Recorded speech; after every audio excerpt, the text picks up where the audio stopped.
Hello and welcome to Bespoke Unit. In this video we shall be reviewing another champagne, Baron Albert La Symbolique Brut Nature.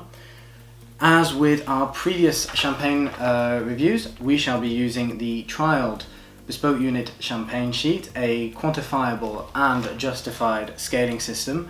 When it's ready, and check the link in the description if this is an old video, you will be able to download a blank version to use at home. Otherwise, we use it for all our champagne reviews to ensure that they are properly justified.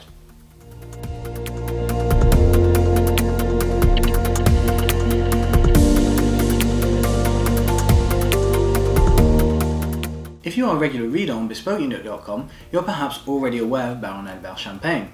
We already reviewed their Universelle entry cuvée, which we raved highly about for being such an excellent champagne at a very good value price. However, if you are unaware of Baron Albert, please allow me to introduce them. Founded in 1947 by Albert Baron and his wife Béatrice, Baron Albert is based in Charly-sur-Marne in the Vallée de la Marne Champagne region, which is on the western tip of the Champagne region as a whole. This is 85 kilometers east of Paris, which is around about 50 to 60 miles. Today it is run by Albert and Béatrice's granddaughters, Claire, Lise and Aline. It's a family-owned business and has been for the previous 3 generations.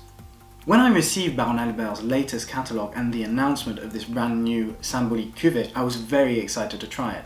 The reason for that is that it's a Blanc de Noirs, meaning that it only consists of black grapes, in this case pinot meunier, and a Brut Nature. A Brut Nature means that no extra sugar is added in the dosage right before being corked. Just to explain what that means, when at the end of a champagne's maturation process, it goes through what is known as disgorgement. That's because when it's being matured, it's got a sort of beer-style bottle cap on the top. This is plunged, the neck is plunged into a brine solution to freeze the top, and then the cap is taken off and the sort of ice residue and remainder of the yeast residue, the lees, are removed. Then right before corking it, a small dosage or dosage is added, which contains very pure sugar cane or cane sugar and a quantity of some sort of reserve wine. When a Brut Nature is made, it consists of only this reserve wine and no sugar whatsoever. The result is a very dry and sometimes a very minerally champagne. Now you know a little bit about Brut Nature and Blanc de Noirs, let's give this an open. If you have been to our champagne guides, you will know how to open a bottle of champagne, but let's go through it together. So what we want to do is we want to keep this on. We'll turn this 6 times anti-clockwise and it should, there we go. You just want to loosen the wire cage, or what's known as a muselin, and then we're going to put a cloth over the top. We'll hold it to the side, so you don't want the pressure going out this way, but the pressure goes up, so it'll go this way instead, so it won't come shooting out the top. And then we want to not twist the cork, but slightly twist the base of the bottle. You want to turn it and slowly wiggle, and you want to resist any force and stopping it from popping out. What we want is just a slight whisper of effervescence. See if I can do it. There we go. That, I'm actually quite proud I managed to do that on video, because at last time, well, let's not talk about last time. I'm just going to put a little bit, we're going to fill it just halfway, so at the widest point. The reason for that is that we want the aromas that come out from the bubbles to sort of gather at the top and create what is known as a bouquet. So first things first, what we will do is judge the robe and the effervescence. So we'll use either a white wall, just put it against that with the light behind it so you can get a good look, or a piece of paper. So I'm going to use the back of this champagne formula. So here we have, I would say, I'm not going to put the flowers on the back. We have, for me, this is a very mid gold sort of straw robe, and it's quite clear. It's very clear at the bottom, and at the top it's a little bit, it's not opaque by any means. No, this is very clear. In terms of bubbles, we have, I'm not going to count them, but we're going to look at their energy and their size. We call this the perlage. So they're very, very fine at the bottom, very fine. This is very impressive, and they have a good energy. They're not super lively, which suggests to me that this is slightly more mature champagne, but they are certainly rising to the top in full force. But here we have very, very refined, very small perlage at the bottom, which gathers up and sort of snowballs into bubbles at the top.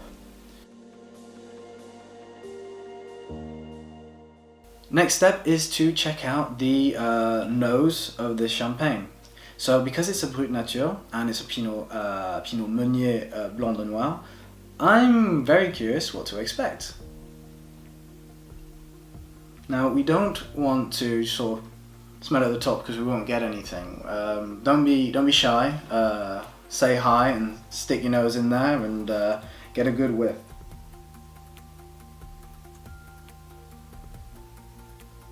So after a very prolonged test of the nose, I'm getting a very vivid and diverse palate. The initial notes are red fruits. It's quite remarkable. So we have cassis, raspberry, and a little bit of strawberry. And then sort of persistent smelling will reveal fresh pastry, sort of like quite crumbly pastry, and peaches, as well as a sort of limestone mineral finish.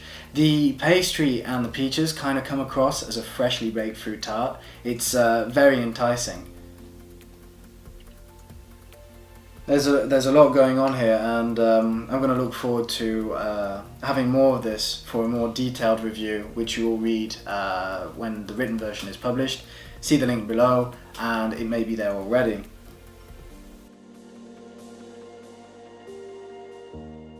Now that we've had a detailed analysis of the robe and the nose, let's give this a try. This is the part that we're all looking forward to. Cheers!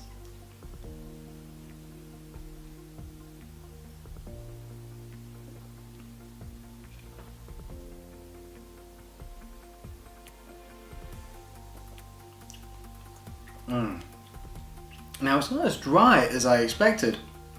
Nevertheless, it is still being a Brut Nature, very low in dosage. Here we have, again, the red fruits are coming back in the initial burst of flavour. Cherry, raspberry, a little bit of grapefruit, and then we move towards a heart of what seem to be more fleshy sort of peaches and apricot again.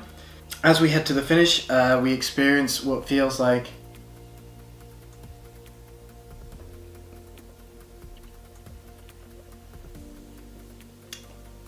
elderflower and earthy limestone. All in all, it's a very impressive palate. It's got quite a mature flavour. The texture is quite rounded. It's not light. In terms of yeast, we're looking at something that is sort of midpoint. There are very overt pastry notes. Again, we do get the pastry. We get, notably, I'd say, looking on the toasted, recently cooked side of things rather than fresh bread. So this is another sign of maturity and complexity. Again, it's not as dry as I expected. Nevertheless, this is a very warm, very complex palate, and it's certainly one that should be interesting when we get to the next, when we get to the final chapter, which is pairings. Briefly talking about the whole experience. So the label, I absolutely adore what Baron Albert have done with their designs. We have a very modernized geometric style of bottle, which is featured across all their cuvées with different colors and different accents to bring out the sort of personality of each cuvée.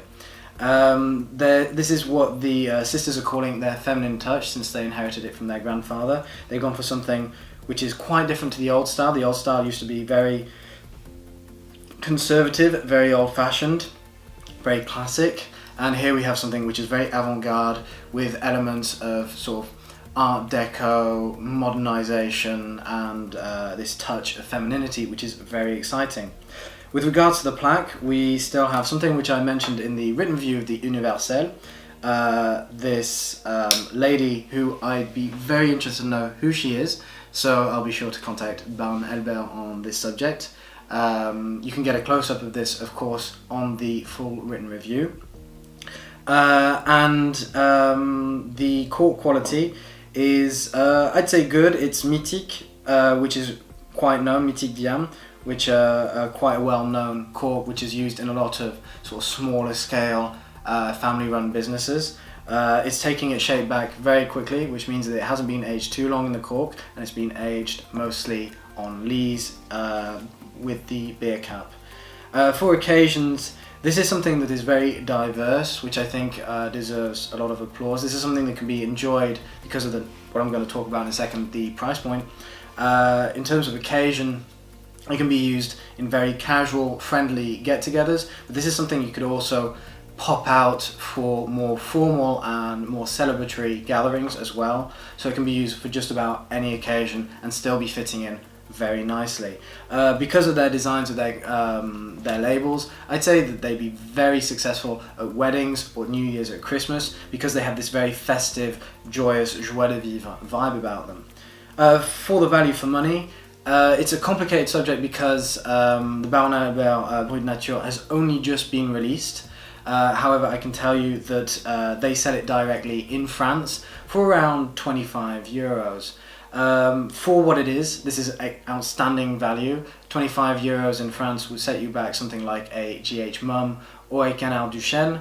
And this would be just their entry standard Brut cuvées. Baron Albert are very well known for their very competitive pricing, and because they're a lesser known, perhaps, family-run business, but that is another part that makes their wines so attractive, is that you get outstanding quality for a very small price point. However, I don't know it yet if it's been exported to the United Kingdom, and I haven't yet seen any supplies in the United States. So this is one really to look out for. As soon as you hear it coming to your country, I would definitely grab a case or 5 and use it as quickly as you can to show your friends that you have found quite the catch.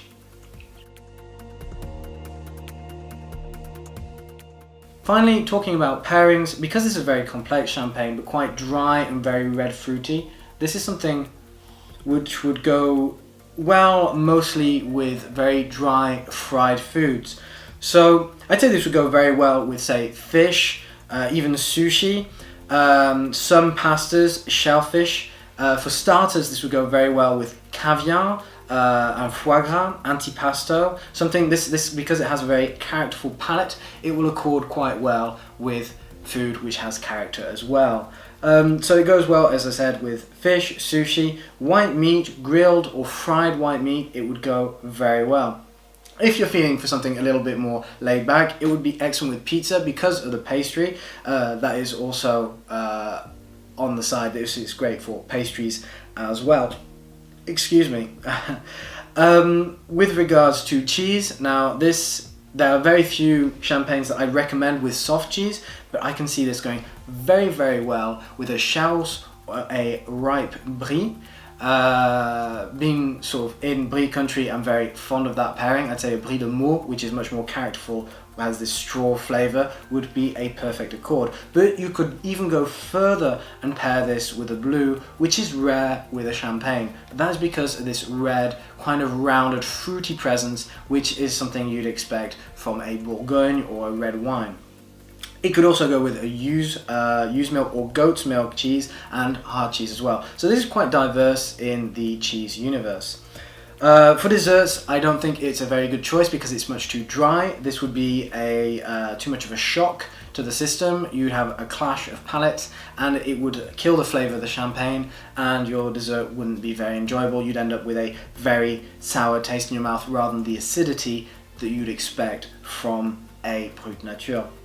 Finally, for apéritifs, this would be a very good choice with any kind of apéritif that is savoury. So anything that is breadsticks, French fries, excellent choice with champagne. It may sound a bit odd, but it's great. Chips are great. Nuts, olives, popcorn, potato chips, salad and tapenade would all go splendidly with this one. Finally, for tobacco fans like myself, this is one of the rare champagnes that I enjoy with a cigar. Perhaps I'd say a milder cigar because it doesn't have that depth and that complexity of a very old vintage champagne, so I wouldn't have it with a very strong and very dark tobacco, but I think it would go quite well with light tobacco. With regards to the serving temperature, this is definitely one to be served not at 8 degrees but at 10, which I think is 50 degrees Fahrenheit. I'm not quite sure, but I think it's in that realm. So 10 degrees Celsius would be perfect. Not 8 because you want the aromas to be able to come out more easily. If you have it too cold, the flavour would be flat and you want something a little bit more characterful. 12 degrees, this could still be very much enjoyed, but it might reveal a little bit of alcohol, so keep it in an ice bucket. 10 degrees would be the perfect temperature for this one. To conclude, Baron Albert's Symbolique is a unique and captivating champagne. Its rich red fruit palate, followed by deep pastry notes and a long limestone finish, is something to be reckoned with. And on top of that, its competitive price point makes it a very interesting champagne indeed. Unfortunately, it is a champagne that is hard to find in the United States and the UK. However, it is worth getting hold of if you ever dip your toe into the Champagne region. Furthermore, Baron Albert is a very ecologically responsible champagne label. Having been awarded the Viticulture Durable, which means the Sustainable Wine Growing Agriculture Award, as well as the Haute Valeur Environnementale Award from the Champagne CIVC body, it takes its responsibility towards the ecology and local environment very seriously. Therefore, if you are so minded and take great pride in choosing champagnes or wines or food in general that is responsible, then Baron Albert is one to check out. If you ever do see a Baron Albert champagne in your local area, this is one to look out for because it's quite rare and has an interesting and unique family-run story behind it. My name is Charles Philippe and that's all from me today. I hope you've enjoyed this video. I certainly enjoyed doing it. I look forward to seeing you soon in the future, but until then, please smash those like and subscribe buttons, and don't forget that we cover a plethora of subjects such as fragrances and watches for now. However, if you head to bespokeunit.com, you'll notice that we are a wide-spanning online publication for men. There's a plethora of content for just about anyone. So don't forget to look into the description, give us a like on Facebook, follow us on Instagram, and don't forget Twitter, and we look forward to hearing from you very soon. Again, I'm Charles Philippe. Take care.